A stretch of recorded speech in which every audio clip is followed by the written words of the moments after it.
Salut Arthur. Salut Nicolas. Arthur, je suis ravi de te recevoir sur cet épisode numéro 80, donc seuil symbolique de Comptoiria. Arthur Muller, donc toi tu es le cofondateur de Explain. Tout à fait. Explain, donc qui permet de répondre plus rapidement, plus facilement aux appels d'offres.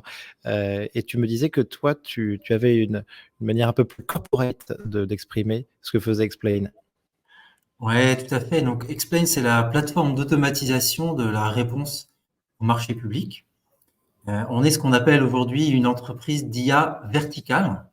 Ça veut dire que on s'adresse à une certaine partie de l'économie. Et nous, la partie de l'économie qu'on a choisie, c'est les entreprises qui répondent au marché public. Je sais pas si tu vois un peu ce que c'est les marchés publics. Bien sûr. Bien sûr, tu nous en diras plus dans 2 Ouais. minutes. Avant ça, donc, ce que je veux dire, c'est que déjà, on s'est rencontrés lors du Raise Summit, hein, donc Oui. à ce super événement. Donc, c'était vraiment un très bel événement autour de l'IA à Paris. J'avais adoré nos échanges et donc, je pense que c'est super de pouvoir faire un podcast avec toi. Mais tout d'abord, Arthur, pour rentrer dans le vif du sujet, euh, comment est-ce que tu as vécu la révolution de l'IA générative là, depuis 1 an et demi? Donc, nous, on s'intéresse à ces sujets avec mes cofondateurs depuis quelques temps. Et on avait testé d'ailleurs les premiers modèles des LLM avant la sortie de ChatGPT. Et ça marchait pas du tout. Moi, je me souviens très bien, on avait essayé d'avoir un modèle qui pouvait résumer des documents. Aujourd'hui, on a l'habitude de ça, mais à l'époque, il faisait des erreurs énormes. Dès que ça parlait d'économie, il disait que c'était Emmanuel Macron qui avait pris la parole parce que dans son jeu d'entraînement, il avait appris à associer Emmanuel Macron et l'économie. Et puis, on a vu arriver ChatGPT. Et là, vraiment, il y a des choses qui auparavant étaient impossibles et qui sont devenues possibles. Et on s'est rendu compte qu'il y avait toute une série de process métiers un peu pénibles, un peu chronophages dans les entreprises qui pouvaient être complètement transformés par l'arrivée de GenAI. Et donc, on a joué un peu avec les outils comme tout le monde avant de confirmer que nous, on avait choisi notre cas d'usage, qui était donc celui des entreprises qui répondent au marché public, parce que ça s'appliquait parfaitement bien au potentiel, aux potentialités des LLM qui commençaient à apparaître. Bien sûr. Mais donc, Explain existait déjà avant la Ouais. maturité de ChatGPT, en tout cas l'accès au grand public et la version 3.5. Mais simplement, ça vous a permis d'aller plus loin, si je comprends bien. Ouais, tout à fait. Nous, en un certain sens, on a eu de la chance parce qu'on a commencé pas trop longtemps avant l'arrivée de ChatGPT, de GPT 3.5. Donc, on n'avait pas non plus construit toute une stack technologique sur des technologies d'IA, on va dire un peu old school. Et donc, quand il a Tu aurais tout fallu fait en système expert et tu recommences à zéro. Donc heureusement, on venait de commencer, donc on n'avait pas encore trop investi et donc on a pu en fait casser quelques briques qu'on avait faites et utiliser les LLM qui apparaissaient. Donc je dirais qu'en ce sens, on a eu de la chance on a eu de la chance dans le timing. Excellent. Ok. Toi, tu avais vu un petit peu les prémices de ChatGPT, donc peut-être GPT-2, GPT-3. Tu as été surpris quand tu as vu ChatGPT 3.5 le 30 novembre 2022? Tu as été surpris par les performances? Ah, complètement. Donc bon, à la fois, il y avait déjà des choses qui étaient très spectaculaires dans les versions précédentes, mais les versions précédentes, elles avaient beaucoup de mal à vraiment répondre à la tâche particulière qu'on leur proposait de faire. Elles avaient un peu tendance à dériver, à partir sur des sujets qui n'avaient rien à voir.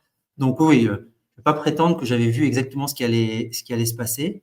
On avait en tête le potentiel, mais je ne pensais pas que ce serait aussi performant aussitôt. Hmm. Ok. Donc, ok, merci beaucoup Arthur. Toi, donc dans ton quotidien, pro, perso confondu, quel est l'outil d'IA générative que tu utilises le plus? Donc c'est un outil qui est un peu connu maintenant, mais je trouve qu'il est encore sous-évalué. C'est Perplexity. Oui, Donc bien sûr. ouais, je pense que tu J'ai pris, j'ai vois. pris, j'ai pris, j'ai pris un compte pro cette semaine. Je l'utilise beaucoup depuis 1 an et demi. J'ai pris le compte pro cette semaine et je l'ai mis sur Claude. Voilà. Eh bien, moi, j'avais déjà regardé un peu ce qu'ils faisaient, et là, je trouve que récemment, ils ont franchi une barre. Juste pour dire, moi, ce qui m'intéresse là-dedans, c'est ils font en fait ce qu'on attend depuis quasiment la sortie de ChatGPT. À savoir, on peut lui poser des questions, mais au lieu un peu de les inventer, de risquer de les halluciner, en tout cas d'y répondre à partir de tous les documents qu'il a vus dans sa phase d'entraînement, il fait d'abord une recherche sur Internet. Il va chercher des documents sur Internet un peu comme si on le faisait dans Google. Et ensuite, sur ces résultats, il fait travailler un LLM pour proposer une bonne réponse. Et donc, on a un peu le meilleur des deux mondes. À la fois, il y Je a la l'ai dit, fiabilité de je la l'ai recherche. dit, je l'ai dit ce Vas-y. matin lors d'une conférence. C'est comme si Google et ChatGPT avaient eu un enfant ensemble. Et en un sens, moi, je ne comprends pas pourquoi c'est pas Google qui a réussi à sortir ça en premier. Ils sont un peu en retard sur le sujet pour des raisons que je ne m'explique pas complètement, mais clairement, Perplexity, eux, ils arrivent à faire ça aujourd'hui. Je suis d'accord. J'écoute avec énormément d'attention les interviews de Aravind, là, le fondateur de Perplexity. Je trouve Ouais. il a une vision extraordinaire. J'ai l'impression qu'il a 2 ans d'avance sur le marché, ce qui va se passer.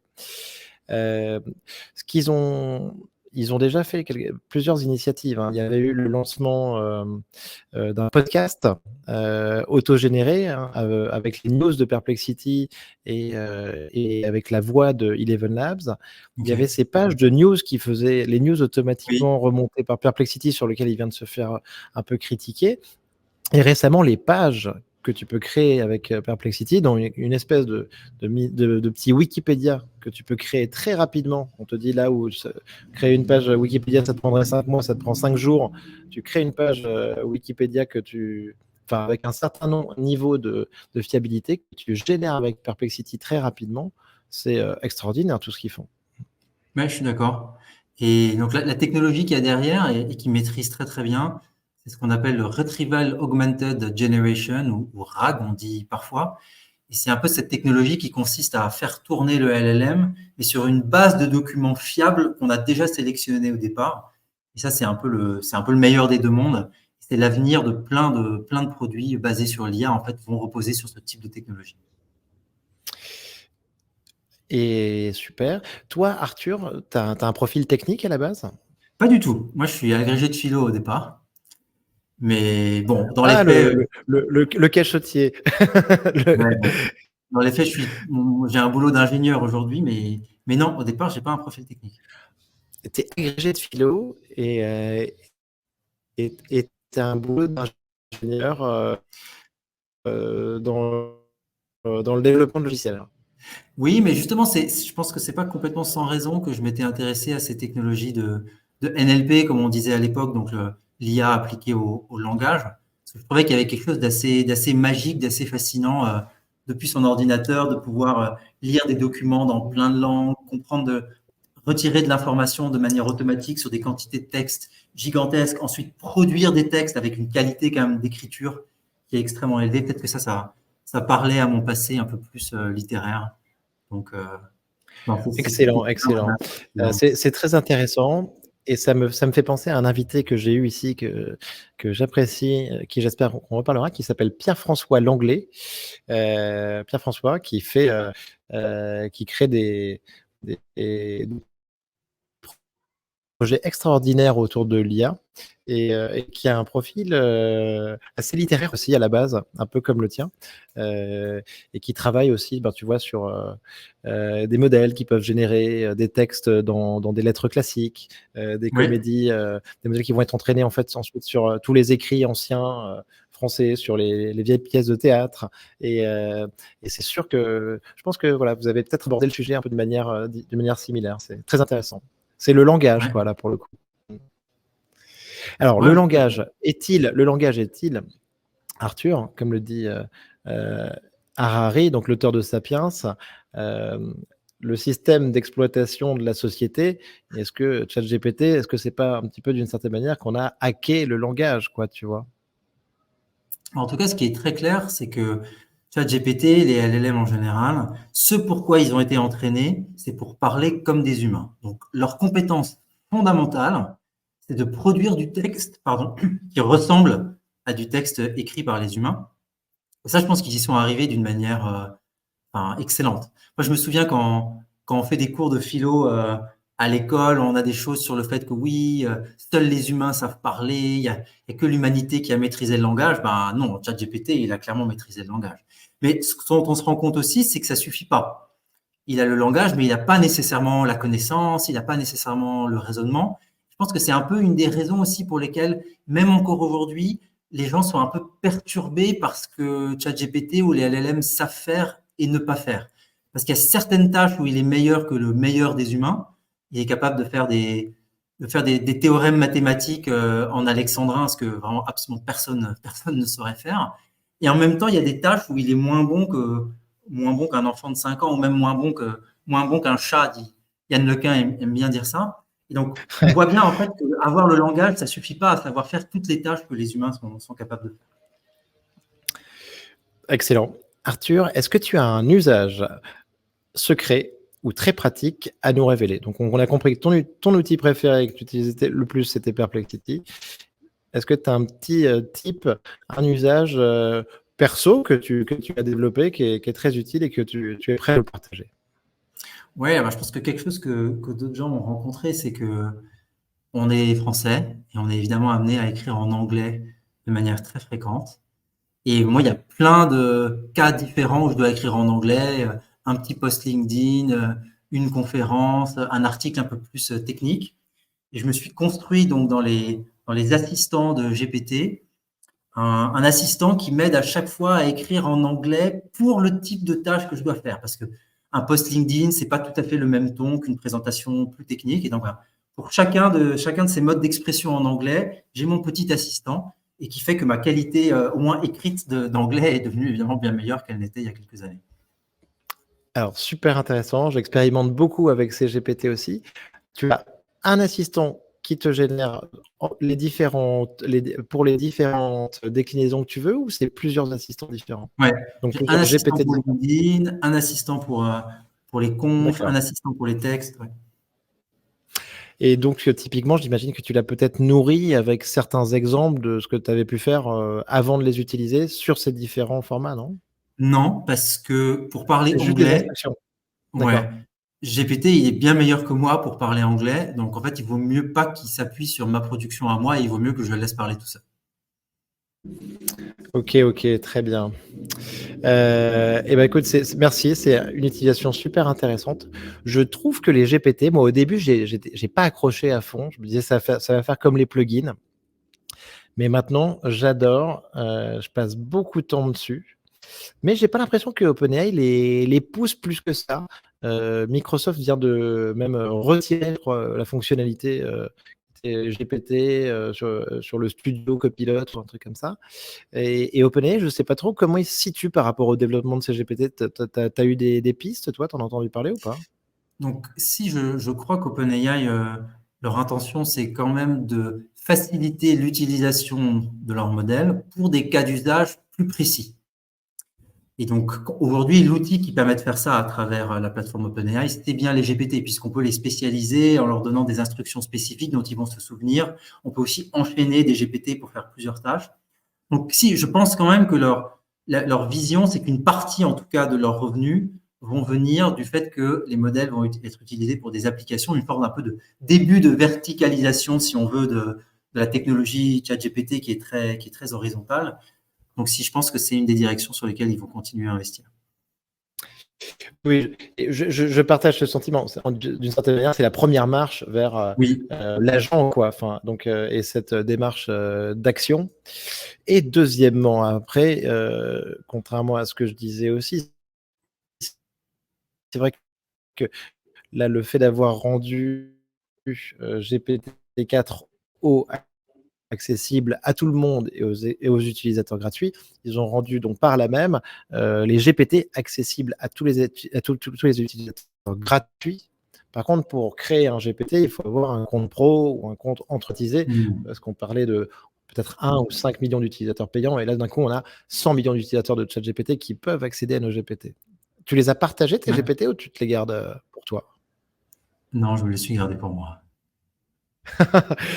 Ok. Merci Arthur. Alors, super, merci beaucoup. Maintenant, alors passons un petit peu donc à Explain. Est-ce que tu peux nous Ouais. présenter un petit peu cette startup donc, que tu as cofondée et en particulier, hein, souvent qui nous intéresse le plus, qui est évidemment un peu celui de l'IA générative. Ouais, tout à fait. Donc, Explain, notre objectif, c'est d'automatiser la réponse au marché public. Donc, les marchés publics, c'est une grosse partie de l'économie, hein, c'est à peu près 12% du PIB mondial. Donc, par exemple, je ne sais pas moi, si un hôpital qui veut acheter un scanner, la ville de Paris qui veut faire recycler ses déchets, en fait, tout ça, ça passe par un appel d'offres public, par une procédure de marché public. Et l'idée de base, elle est très simple. Évidemment, les Qui est marchés publics, c'est compliqué. obligatoire en effet, hein, pour pas qu'il y ait Qui est de conflit obligatoire. d'intérêts. Voilà, OK. Mmh. Exactement. Et en fait, il y a même la réglementation va vers de plus en plus de transparence, donc des procédures de plus en plus encadrées, de plus en plus formalisées. Et la conséquence, c'est que pour les entreprises qui veulent répondre à ces marchés publics, eh ben, le process est très compliqué. Il est compliqué et il est très long, il est extrêmement coûteux. Et une des raisons fondamentales pour lesquelles il est coûteux, c'est que quand on travaille avec les pouvoirs publics, avec un gouvernement, une administration, en fait, tout passe par l'écrit. Les administrations, elles n'aiment pas parler aux gens, elles aiment bien leur écrire.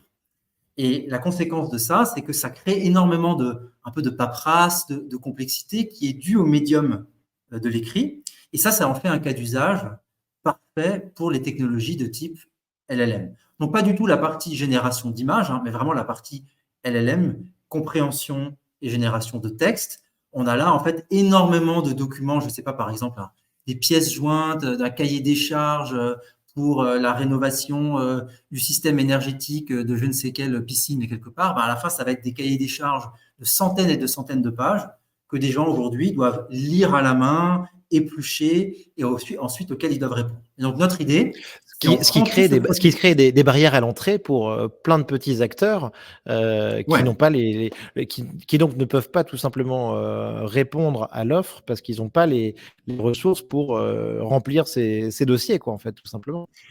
ouais, tout à fait. La tarte à la crème des marchés publics, c'est que les, les gens qui y répondent se plaignent que c'est beaucoup trop compliqué et les pouvoirs publics qui les émettent se plaignent qu'il n'y a pas assez de gens qui y répondent. Ben oui, évidemment. Si c'est très compliqué, ben, ceux qui y répondent, ça leur coûte énormément et il y en a beaucoup qui ne peuvent même pas répondre du tout parce que la barrière à l'entrée est trop élevée. Et donc, notre idée, c'est on prend tout ce processus-là, on le décompose en petites tâches et on regarde partout où il y a des tâches de lecture de documents, écriture de résumés, rédaction de mémoire technique, de dossiers de réponse aux appels d'offres. Et chaque fois où c'est possible, notre vision, c'est d'automatiser tout ça pour avoir vraiment une plateforme qui permette de traiter l'ensemble de ce process de bout en bout en ayant automatisé partout où on peut le faire. Alors donc, imaginons que donc il y a un appel d'offres, je suis intéressé, donc pour y répondre. Cet appel d'offres, il va me demander de remplir, je vulgarise, hein, mais parce que ça me permet aussi moi de comprendre bien tout ça. Il va me demander de remplir donc, plein de documents, de renseigner donc, plein de documents avec du texte, c'est très lourd et là typiquement je vais utiliser Explain. Pour faire ce travail à ma place. Explain va générer les réponses pour moi et me faire gagner du temps et de l'argent, de l'effort et donc de l'argent, c'est ça? Alors nous, on a pris le process depuis le début. Donc, en fait, nos clients, un de leurs enjeux, c'est pas simplement d'attendre que les appels d'offres soient sortis, c'est aussi même de les anticiper pour mieux comprendre les besoins de leurs clients. Et on a commencé à automatiser le processus, donc depuis le début jusqu'à la fin. Alors, on n'est pas encore arrivé tout au bout. Donc, aujourd'hui, par exemple, on ne peut pas encore directement rédiger des réponses aux appels d'offres dans notre outil.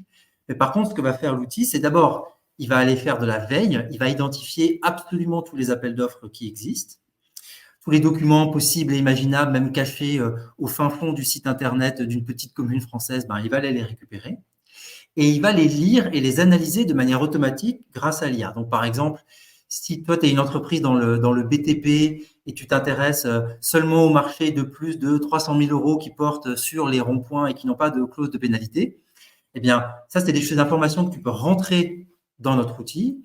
Et là où l'intelligence artificielle va fonctionner, là où les LLM vont fonctionner, c'est qu'ils vont aller analyser à ta place tous ces cahiers des charges, tous ces documents, et ils vont te rédiger une espèce de fiche de synthèse qui va t'aider à décider si ça vaut la peine pour toi de répondre ou non à cet appel d'offres. Donc, c'est un travail de recherche et d'analyse, de résumé, un peu comme si tu avais un stagiaire qui avait lu tous les cahiers des charges à ta place et qui avait souligné les passages pertinents et qui t'avait fait une petite fiche de synthèse. C'est ça que fait la machine aujourd'hui. Et notre ambition, c'est de continuer et en effet, un jour également, d'aider à la rédaction même des dossiers de réponse aux appels. Génial. Et alors, ça coûte combien? Donc, ça dépend. Nous, on s'adresse plutôt à des clients, on va dire, moyens et gros. Donc, le panier moyen, là, aujourd'hui, il est autour de 40 000 euros par an. Donc, nous, on s'adresse à des clients qui ont déjà des équipes qui répondent aux appels d'offres. Ouais. Et donc, il y a souvent pas mal de monde dans une entreprise de déchets, de BTP, d'énergie. En fait, c'est une grosse partie du business. Donc, on s'adresse à des équipes relativement importantes. Merci Arthur. Donc tes clients, ça va être par exemple Veolia, j'imagine, des acteurs Oui. De ce style, quoi. Tout à fait. Excellent. Écoute, c'est vraiment une super application de l'IA, donc c'est super intéressant. Comment est-ce que tu ressens, toi, l'utilisation de l'IA dans les entreprises? Tu dois le voir un petit peu donc, en proposant ta solution. Est-ce que tu as l'impression qu'un an et demi après ChatGPT, là, on commence à être avancé ou est-ce que tu trouves que ça reste embryonnaire? Ouais. Nous, on a 70 clients aujourd'hui, dont à peu près la moitié du CAC 40, donc plutôt des grands groupes. Donc moi, j'ai vu énormément de grands groupes tenter des POC de Gen AI sur plein de sujets, mais y compris en fait sur les sujets dont on s'occupe nous-mêmes. Donc il y a beaucoup de gens qui se sont dit, ah bah oui, les marchés publics, c'est compliqué, on devrait pouvoir utiliser Gen AI là-dessus. Et le constat qu'ils en ont fait un an et demi après, c'est que tout le monde a fait des POC et aujourd'hui, personne n'a quelque chose qui tourne en production. Donc, je pense que ça reflète, Ah oui. quelque chose Bah, qu'on écoute, entend assez souvent aujourd'hui. Écoute, c'est mon sentiment, c'est mon sentiment. Je pense qu'en effet, il y a eu beaucoup de POC, pas forcément grand-chose de vraiment mis en œuvre aujourd'hui. Et je pense que ce qui est le plus intéressant le plus important déjà depuis un an et demi, c'est peut-être aussi déjà rien que les collaborateurs utilisent en fait l'IA générative via, tu vois, ChatGPT, Copilot, se familiarisent aussi avec ces outils. Peut-être pour aller un peu plus loin par la suite, en effet, et l'intégrer dans des solutions qu'ils peuvent utiliser ou via des solutions comme Explain, par exemple. Je pense qu'il y a un peu pour les entreprises, il y a un peu deux pistes. Donc, soit ils décident en effet de former les gens en interne à une bonne utilisation un peu avancée des outils de type ChatGPT ou autre, donc se construire leurs propres assistants, comprendre exactement comment ça fonctionne. Soit à l'inverse, ils disent plutôt, bah non, on va attendre qu'il y ait un outil qui intègre les LLM de manière tout packagée pour moi, et c'est cet outil qui va faire l'affaire. Moi, ma conception, c'est plutôt que en fait, l'IA, ça devrait être quelque chose de relativement transparent pour les utilisateurs. Moi, je ne pense pas que les utilisateurs, ils aient envie de faire joujou et de faire des prompts. Au contraire. Moi, je pense qu'ils s'en fichent un peu. Est-ce que c'est de l'IA ou pas de l'IA? Ce qu'ils veulent, c'est avoir la réponse à leurs problèmes de la manière la plus fluide et la plus rapide possible. Et si pour ça, il vaut mieux que ce soit un outil spécialisé qui leur fasse le travail, moi, je ne pense pas que ça les dérange. En tout cas, nous, évidemment, c'est ça qu'on propose. Notre conviction, c'est que pour que les outils d'IA fonctionnent bien, il faut qu'ils s'intègrent au workflow, qu'ils s'intègrent vraiment au quotidien, au flux de travail des utilisateurs. Et devoir aller envoyer des choses sur ChatGPT, faire un appel à l'API de ChatGPT dans son coin, en fait, c'est pas ça, s'intégrer au flux de travail. Oui, c'est sûr. Aujourd'hui, ChatGPT ne fait pas non plus le dernier kilomètre. Donc, tu es toujours obligé, au final, on produit du texte et tu es obligé d'avoir une action dessus ensuite, d'aller le copier-coller quelque part ou de t'en servir ensuite pour faire quelque chose d'autre, quoi. Enfin, de l'analyser parfois même. Il fait ni le premier ni le dernier kilomètre. Il fait C'est pas le vrai. premier parce que c'est pas lui qui te donne la donnée sur laquelle tu as envie de travailler. Je sais pas quoi, les nouveaux appels d'offres qui ont été publiés la semaine dernière, ChatGPT, évidemment, c'est pas lui qui va collecter ça. Et c'est pas lui non plus qui te donne réellement l'information sous le format dont toi tu as besoin pour l'envoyer dans ton CRM, l'envoyer à ton chef, le partager à tes collègues, etc. Et c'est ça qui fait que même quand la technologie est puissante, elle n'est pas encore adoptée pour autant. Moi, je pense que c'est ça aujourd'hui la limite principale pour laquelle l'IA générative n'est pas encore si répandue que ça dans les process au quotidien des entreprises. Super, très intéressant Arthur, en effet, sur ce premier kilomètre. Alors, Sujet dont on a déjà parlé, mais qui moi, m'intéresse beaucoup. Tu le sais, c'est mon arlésienne, c'est l'Albanie. L'Albanie qui veut accélérer son son adhésion, son processus d'adhésion à l'Union européenne en utilisant ChatGPT. Et donc là-dessus, ce qu'on a dit, ce que j'ai trouvé sur Internet grosso modo, et je sais que tu as fait tes recherches aussi de ton côté, c'est que on a eu un accord entre le gouvernement albanais et, euh, et OpenAI, dont la chief scientist Mira Mourati, CEO pendant un jour de OpenAI ou pendant quelques heures, par intérim, est d'origine albanaise en effet, et que donc l'idée c'était de faire un accord entre ChatGPT, OpenAI et l'Albanie pour permettre de traduire 280 000 pages de documents légaux européens, euh, et accélérer donc le processus qui peut prendre jusqu'à 5 ans et demi, donc d'aller beaucoup plus vite avec l'IA générative. Qu'est-ce que tu en penses de ça, Arthur? Donc, moi, je pense que c'est pas le genre d'information qu'on devrait communiquer et c'est exactement le genre un peu de bénéfices délirants qui sont mis en avant aujourd'hui et qui sont, moi, je pense, contre-productifs pour les gens qui essayent vraiment de travailler sur ces sujets. Donc, je suis allé regarder cette histoire de l'Albanie. Donc, fondamentalement, effectivement, je veux bien croire que traduire 280 000 pages de réglementation européenne en albanais, ce soit un gros travail et qu'utiliser de l'IA pour ça, c'est une bonne idée. Ça, j'imagine très bien. Et je veux bien croire que si tu mets bout à bout tout ça, ça fasse 5,5 années hommes de travail pour traduire tout ça. Ça, je veux bien le croire. Mais évidemment, c'est pas du tout ça qui va accélérer de 5 années l'adhésion de l'Albanie à l'Union européenne. La raison pour laquelle l'Albanie n'est pas dans l'Union européenne, je pense que ça n'a absolument rien à voir avec le temps de traitement et de la traduction des documents. C'est des questions politiques qui clairement m'échappent. Et donc, moi, je trouve qu'il y a un côté contre-productif là-dessus. On voit aussi plein de rapports de consultants, de cabinets de conseil qui disent oui, les entreprises du CAC 40 pourraient gagner 30% de productivité si elles appliquaient GenAI. C'est complètement faux. Ils ont trouvé qu'il y a certaines tâches où il y a effectivement des gains de productivité qui sont très forts, mais en tant que tels, les outils tels qu'ils existent aujourd'hui, ils ne permettent pas du tout d'atteindre ces gains de productivité-là. On va y venir. Moi, je pense qu'on va y arriver. Et pour ça, il y a beaucoup de travail à faire pour que réellement les outils soient vraiment adaptés au cas d'usage, vraiment intégrés dans les process de travail des entreprises. Et c'est seulement à ce moment-là que effectivement de tels bénéfices peuvent être observés. Mais moi, aujourd'hui, je serais une entreprise du CAC 40, je n'aurais pas pour objectif de gagner 10% de productivité dans les 2 prochaines années avec GenAI. Oui, oui, je comprends bien. Mais donc, toi, ta vision, c'est vraiment l'intégration dans les processus et dans les outils métiers de cette IA générative pour gagner du temps.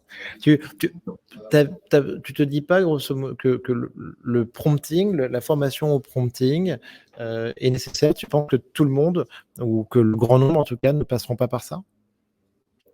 Donc, je pense que au lancement de ChatGPT, il y avait cette idée que le métier du futur, c'était le prompt engineer. Je pense que c'est complètement faux. Au Payer contraire, 300 000 $ par an. ça va disparaître pour moi, les prompt engineers. D'une part, parce que là, maintenant, en fait, on s'est rendu compte que les LLM eux-mêmes étaient capables d'écrire leur propre prompt. Donc voilà, donc la fenêtre d'existence du prompt engineer était de 18 mois. Eux-mêmes vont se faire remplacer par leur propre prompt en un certain sens. Et ensuite, parce que moi, je pense que les bénéfices viennent quand les technologies sont fluides et pas quand elles demandent un travail. Nous, on s'en rend compte, nos utilisateurs, alors ils n'ont pas de chance, leur métier, c'est d'écrire, par exemple, de répondre à un appel d'offres. Mais en fait, les gens, ils détestent avoir à rédiger. Ils n'ont même pas envie d'écrire un prompt où ils spécifient exactement ce qu'ils ont envie de faire. C'est pas pour rien que les interfaces auxquelles on est habitué et qui fonctionnent bien aujourd'hui, c'est juste des boutons. L'iPhone, il te demande pas de taper des choses sur ton clavier tout le temps. Il te propose des boutons sur lesquels tu dois taper. Tu dois juste appuyer et un seul bouton fait tout le travail à ta place. Je pense pas que l'IA change fondamentalement la manière dont les produits informatiques, dans les produits digitaux fonctionnent et ont une bonne expérience pour leurs utilisateurs. Alors, Arthur, autre sujet. Je voulais qu'on parle un tout petit peu de revenir un petit peu sur une déclaration. Il y a un sujet qui nous intéresse et tu as commencé à l'aborder, c'est celui de la verticalisation un petit peu de ces applications d'IA générative. Oui. Sam Altman, dans un podcast assez récemment, 20VC, il a dit grosso modo qu'il a déconseillé aux startups de marcher sur les plates-bandes de OpenAI, en considérant que, par exemple, OpenAI arrêterait de développer son modèle, donc d'essayer de rajouter des briques par-dessus. Ce qu'il a dit, grosso modo, c'est que soit donc les startups peuvent considérer que les modèles vont arrêter d'être meilleurs et donc ils vont construire par-dessus donc des briques, ou alors ils peuvent se dire qu'ils vont continuer à ce que ChatGPT, GPT-5, 6 vont être de mieux en mieux, connaître un développement exponentiel, être de plus en plus puissant. Et dans ce cas-là, en fait, il faut plutôt travailler avec le modèle et pas au-dessus de lui ou contre lui. Et donc, selon lui, 95% des startups devraient choisir la deuxième stratégie. Mais pour l'instant, il y en a beaucoup, et on le voit au niveau applicatif, en fait, qui optent pour la première stratégie. Et à chaque nouvelle version de OpenAI, on a des tweets sur X qui sont un petit peu toujours les mêmes. C'est ça y est, nouvelle release de OpenAI ou un petit peu ce qu'on peut avoir aussi avec Apple. Et donc, il y a je ne sais pas combien de startups qui se retrouvent un petit peu sur le carreau suite à ces progrès. Comment est-ce que tu vois ça, Arthur? Et est-ce que toi, tu penses que tu es bien positionné là-dessus avec Explain? Donc, nous, la manière dont on a construit notre architecture technique, notre stack technique, c'est de se dire qu'on utilise des LLM, mais on est indépendant du LLM, au sens où on peut en changer, j'ai pas envie de dire tous les jours, mais presque. En fait, pour nous, le LLM, c'est presque une commodité. Aujourd'hui, on utilise Mistral, par exemple, mais demain, nos benchmarks peuvent nous indiquer que c'est le dernier modèle d'OpenAI qui est redevenu le meilleur, et on est capable d'en changer un peu comme on souhaite. Et on a concentré notre technologie sur les choses que le LLM ne pourra jamais faire. Fondamentalement, qu'est-ce que le LLM ne sait pas faire? Le LLM, il n'a pas d'informations sur l'utilisateur, sur ses besoins, sur son contexte. Le LLM, il est très bon pour processer du texte, mais il ne sait pas que quand on fait des marchés publics, on s'intéresse à tel type de document, tel type d'information. Il ne sait pas exactement ce que va rechercher l'utilisateur, il ne connaît pas le contexte. Et là, l'idée, c'est de concentrer cette technologie sur tout ce qui peut apporter de l'information au LLM, sur l'utilisateur, et ensuite, après, que ce soit un LLM plutôt qu'un autre, ça change pas grand-chose. L'analogie que je fais assez souvent, c'est entre le LLM et un peu un stagiaire. Imaginons que tu n'as pas de chance, tu es tombé sur un stagiaire pas très dégourdi.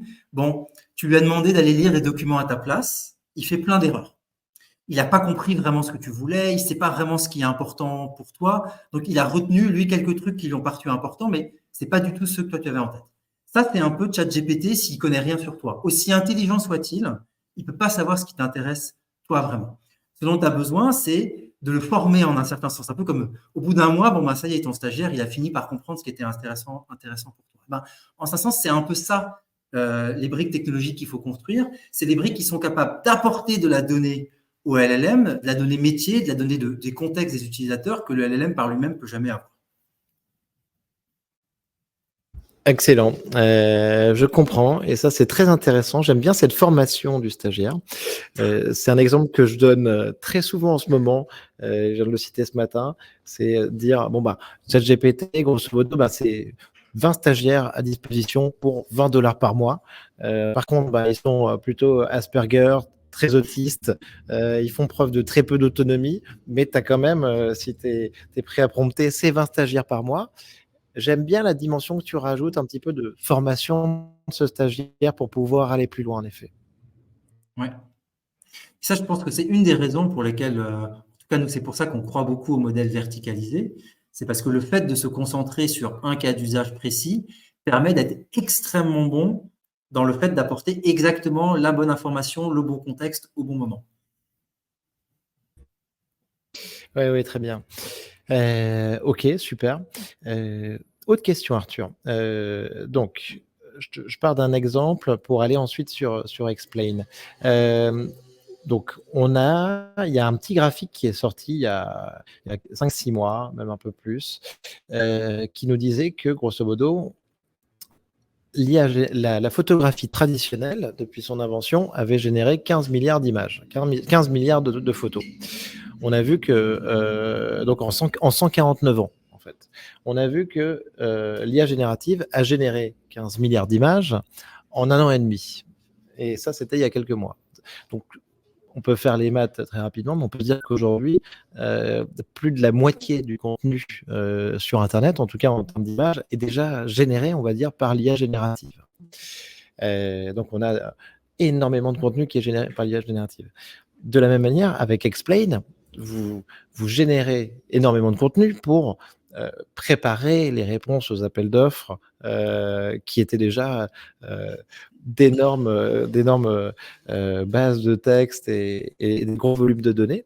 Est-ce qu'on va donc vers de plus en plus de données, vers le besoin ensuite d'avoir une IA pour générer énormément de données ou répondre à plein de requêtes, tu vois, comme ça?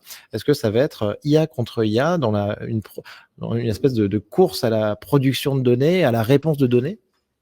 Je pense qu'il y a un peu deux stades. Il y a l'enfance de l'IA et l'âge adulte. Donc, en effet, l'enfance de l'IA, c'est on arrive à produire du contenu pour beaucoup moins cher qu'avant, donc on en produit beaucoup plus. Et en un sens, c'est un peu comme si le spam était devenu le modèle universel, quoi. Donc, il y a plein de gens qui essayent de nous envoyer du spam.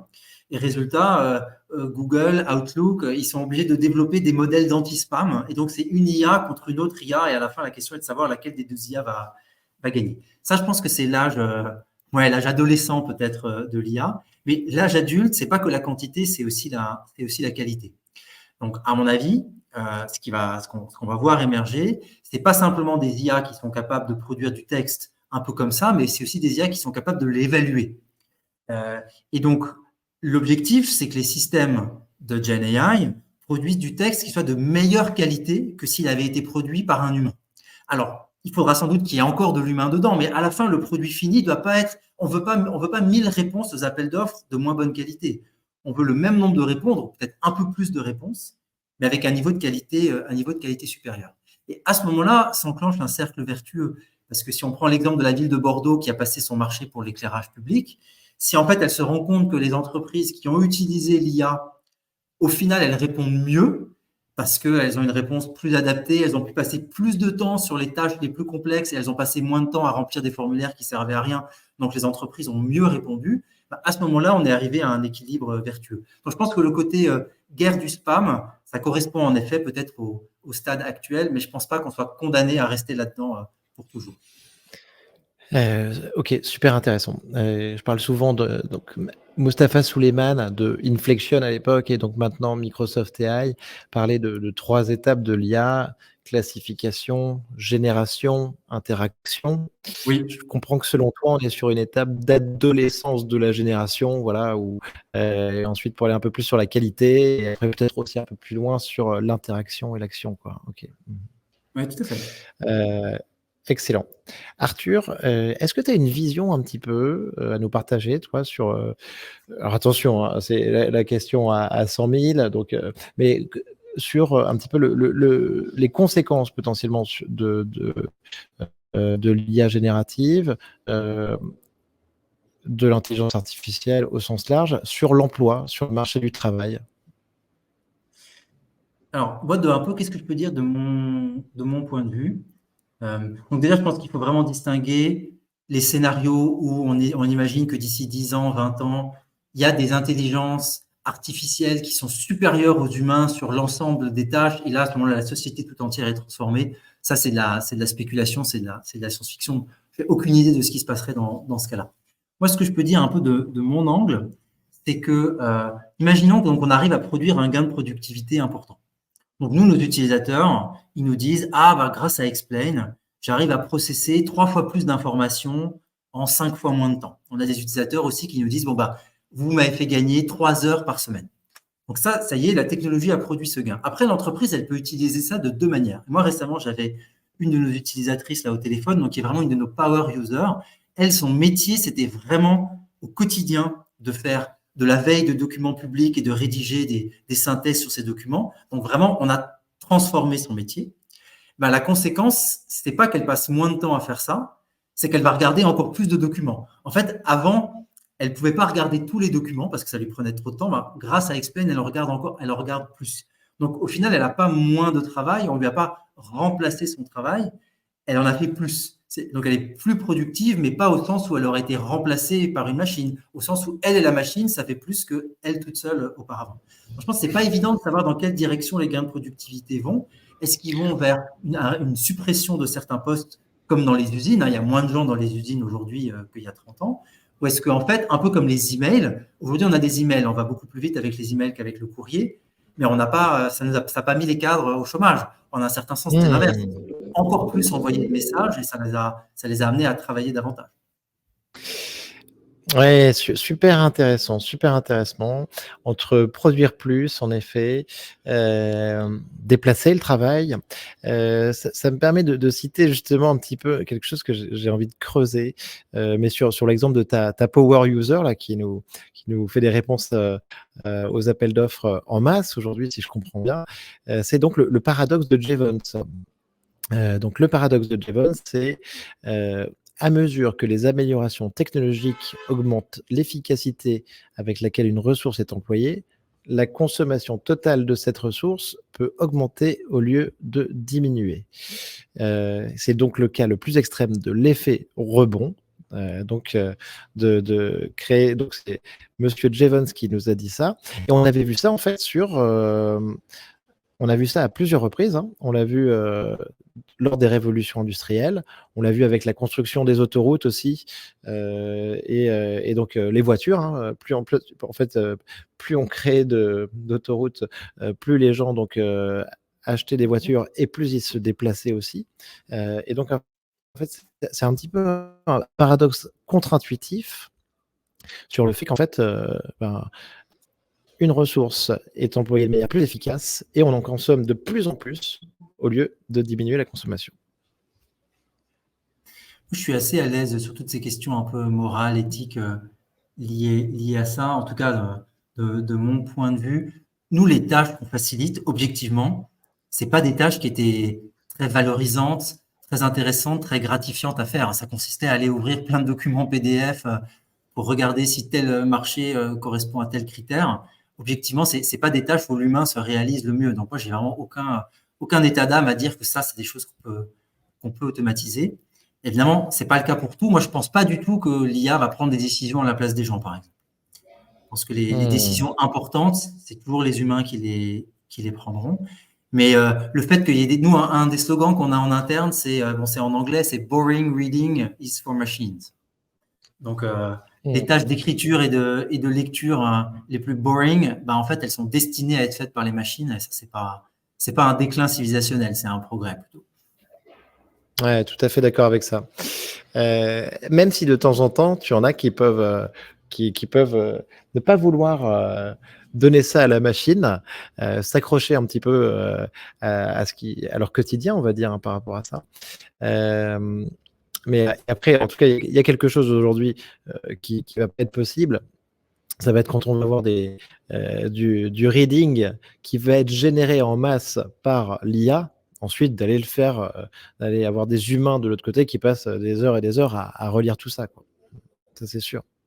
Ouais. Excellent. Arthur, est-ce que pour toi, donc, l'IA peut nous conduire à des grandes possibilités, des grandes découvertes? Et est-ce qu'il y en a en ce moment que tu trouves intéressantes en particulier? Alors, je sais qu'il y a tout un débat sur le fait que est-ce que l'IA va réussir à améliorer, augmenter la productivité, l'inventivité de la recherche scientifique. Donc, je sais qu'il y a des outils d'IA qui sont maintenant appliqués à des très grandes bases de données, donc soit d'articles scientifiques préalables entre lesquels on essaie de faire des connexions, ou bien un des espoirs, hein, c'est que ça aide dans des domaines comme la médecine à la découverte de nouvelles molécules. Moi, je suis pas un expert là-dessus. J'ai pas une opinion très forte sur les questions un peu les plus prospectives. Moi, j'avoue que j'étais relativement convaincu par les arguments de Yann Lequin, qui est à la fois très bullish, très optimiste sur les capacités de l'IA, mais qui en même temps pense que ça peut pas être que des LLM qui peuvent y parvenir à jamais, et que avec la technologie des LLM actuelle, avec la technologie donc basée sur les transformers, puisque c'est ça le type d'architecture qu'il y a derrière les LLM, on n'a pas encore trouvé la solution définitive qui va nous faire amener à l'intelligence artificielle générale. Très bien, oui. Donc, et oui, Yann Lequin, avec son JEPA et ça c'est les objets dont il parle et donc, le besoin de définir en effet de trouver des nouvelles architectures pour aller plus loin. Heu, on va voir, hein, je pense qu'on le saura rapidement, comment est-ce qu'on peut se positionner par rapport au scaling, en tout cas de ces modèles, à la montée en puissance de ces modèles, juste sur donner plus de données et entraîner sur une puissance de calcul supérieure. On va voir ça avec GPT-5, GPT-6. Quelle est la marge de progression? C'est ça vraiment la question, qui va être la question clé. Mmh. Oui, et donc là, il y a un peu deux postures. Donc, moi, j'ai l'impression que si on demande aux chercheurs, la plupart des chercheurs pensent qu'on a atteint un peu un point où le fait d'ajouter de la puissance de calcul supplémentaire n'améliore plus tant que ça les performances. Ça continue à les améliorer, bien sûr, mais on n'est pas sur une pente exponentielle où à chaque fois qu'on augmente la quantité de données ou la quantité de puissance de calcul, on augmente encore davantage la performance. À l'inverse, évidemment, c'est pas du tout ça que vont dire les gens d'OpenAI, hein. Eux, bien sûr, ils vont dire qu'on est sur une trajectoire exponentielle. Mais j'ai l'impression que le consensus scientifique est plutôt qu'en un certain sens, on a atteint une sorte de plateau, qu'il va continuer à y avoir des optimisations et qu'on a atteint une sorte de plateau, et que les progrès de l'intelligence artificielle vont moins venir de l'intelligence même du modèle sous-jacent que de la manière dont on l'utilise. Donc plutôt sur le versant application, si on veut, que vraiment sur le versant proprement scientifique, proprement algorithmique du modèle lui-même. Et ça, moi, c'est quelque chose qu'on voit très bien, hein. Nous, quand on utilise un LLM et qu'il se trompe, c'est pas parce qu'il n'est pas assez intelligent. C'est pas ça, en fait, son problème. Son problème, c'est qu'il n'a pas bien compris la question qu'on lui posait. C'est qu'il y a de l'ambiguïté. C'est qu'en fait, il y a 5 passages différents qui parlent du sujet dans un document et le pauvre ChatGPT, il n'a aucun moyen de savoir lequel des 5 est le bon. C'est pas, en fait, qu'il manque d'intelligence. C'est plutôt qu'il manque d'informations de contexte. Oui, oui, oui, bien sûr. Tu raison et ça va être aussi, ben, donner à ces modèles, en effet, plus de capacité de planification, essayer de faire en sorte qu'ils puissent raisonner, hein, un petit peu pour aller plus loin, plus que sur, leur développement pur. Écoute, on va suivre tout ça avec, beaucoup d'intérêt, c'est ce qu'on fait. Pour l'instant, bah, ce qu'on a eu, c'était juste un GPT-4 omnimodal, ce qui était déjà quand même énorme au niveau de l'accessibilité et des cas d'usage qu'on peut envisager. Qu'est-ce que tu en as Ouais. pensé de cette sortie? Donc, j'avoue que beaucoup de ces cas d'usage sont, moi je trouve, hein, les plus spectaculaires restent dans le monde B2C, un peu grand public. Et donc, moi, je suis un spécialiste des sujets très B2B, vraiment les process d'entreprise. Et le côté multimodal, il est moins pertinent. Donc, moi, comme tout le monde, je le trouve très spectaculaire, mais j'ai pas vu non plus que ça changeait réellement les choses dans les applications plus business. Bien sûr. Arthur, notre dernière question traditionnelle, est-ce que tu as un livre ou un film, ou un livre et un film de science-fiction à nous recommander? Oui. Bon, pour rester un peu sur la thématique AI, j'ai lu récemment un livre donc de Ishiguro, l'auteur anglais d'origine japonaise, qui a écrit un livre. Alors là, j'ai peur de pas me tromper. J'espère ne pas me tromper. Qui s'appelle Clara and the Sun, je crois, et qui est un des nombreux livres qui a été écrit là récemment sur comment est-ce que ce sera quand on aura des robots intelligents humanoïdes qui vivront autour de nous. Et donc, en ce sens, le thème n'est pas très original, mais je trouvais que c'était extrêmement bien traité dans le livre. Là, l'idée, c'est que c'est un robot qui est un compagnon d'une petite fille. Bon, il y a plein de choses complexes qui se passent autour de ça. Et c'était extrêmement bien rédigé, avec notamment pas mal de passages qui sont écrits du point de vue de l'IA, ce qui évidemment est toujours intéressant d'un point de vue littéraire. Excellent, je le connaissais pas, c'est très intéressant. Je vois que ça a été écrit en 2021, une amie artificielle et tu as tout à fait raison, hein, les robots humanoïdes, ça va être un sujet, hein, dans les mois qui viennent. On va en parler certainement de plus en plus, hein. Heu, j'ai vu, j'ai vu un tweet ce matin de quelqu'un qui disait, Balaji qui disait que c'était le sujet auquel on ne s'attendait pas trop et que d'une certaine manière, ça pouvait arriver d'un coup entre Elon Musk avec Optimus, Figure avec un investissement d'OpenAI dedans, et de l'autre côté, la Chine avec sa capacité de production sur ses robots humanoïdes. C'est quelque chose qui peut arriver très très vite ou pas, à voir si on est capable de produire ça à l'échelle. Mais en tout cas, très clairement aujourd'hui, le cerveau et ce qui ferait, ce qui animerait ces robots, ben, ce serait les LLM, quoi. J'avoue que Et pas là, que. Et pas que. la robotique, c'est au-delà de mes compétences. Écoute, ben, on va suivre ça. Merci pour la recommandation, Arthur. Merci beaucoup, en tout cas, pour ta Et participation au merci à podcast. toi pour l'invitation. C'était un plaisir d'échanger. C'était super sympa. Allez tous jeter un coup d'œil donc au site d'Explaid. Je trouve que c'est un sujet qui est très très intéressant. Et en tout cas, si jamais vous devez travailler sur des appels d'offres, pensez à Arthur et à Explain pour faire ça par la machine, vous faire aider par la machine et sauver des heures très très précieuses. Et là, vous pourrez me remercier aussi.